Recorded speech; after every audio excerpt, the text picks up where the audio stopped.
بسم اللہ الرحمن الرحیم۔ حضور اکرم صلی اللہ علیہ وسلم کے حکم سے درختوں اور پتھروں کا مل جانا۔ ایک دن سفر کے موقع پر حضور اکرم صلی اللہ علیہ وسلم نے حضرت اسامہ رضی اللہ عنہ سے فرمایا کہ اے اسامہ، میرے استنجا کرنے کے قابل کوئی پردہ کی جگہ ہے؟ اسامہ رضی اللہ عنہ نے عرض کیا، حضور، دور تک صحابہ کرام کا لشکر ٹھہرا ہوا ہے اور یہاں قریب میں کوئی جگہ جناب کے قابل پردہ نظر نہیں آتی۔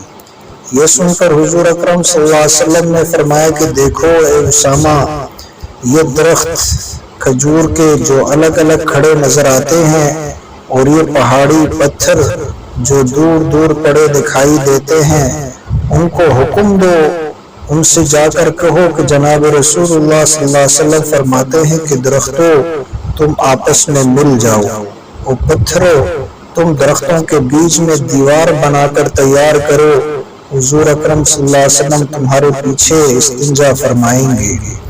حضرت اسامہ رضی اللہ عنہ کہتے ہیں کہ میں حضور صلی اللہ علیہ وسلم کا یہ پیغام لے کر درختوں پتھروں کے پاس گیا۔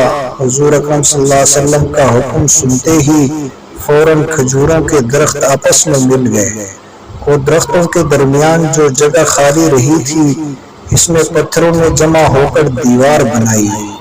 جب حضور اکرم صلی اللہ علیہ وسلم استنجے سے فارغ ہوئے، فرمایا اسامہ ان سے کہو کہ یہ سب اپنی اپنی جگہ واپس ہو جائے۔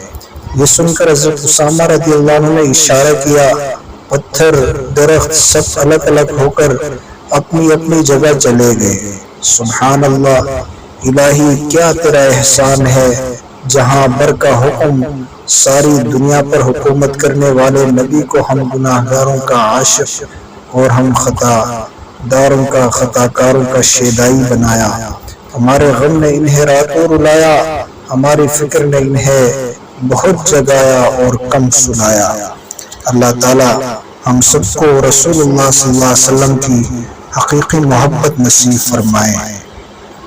اگر آج کا سچا واقعہ آپ کو پسند آیا ہے تو اس واقعے کو دوستوں کے ساتھ بھی شیئر کریں، ویڈیو اچھی لگے تو لائک کریں، اور چینل پر نئے ہیں تو چینل کو ضرور سبسکرائب کریں۔ جزاکم اللہ خیر۔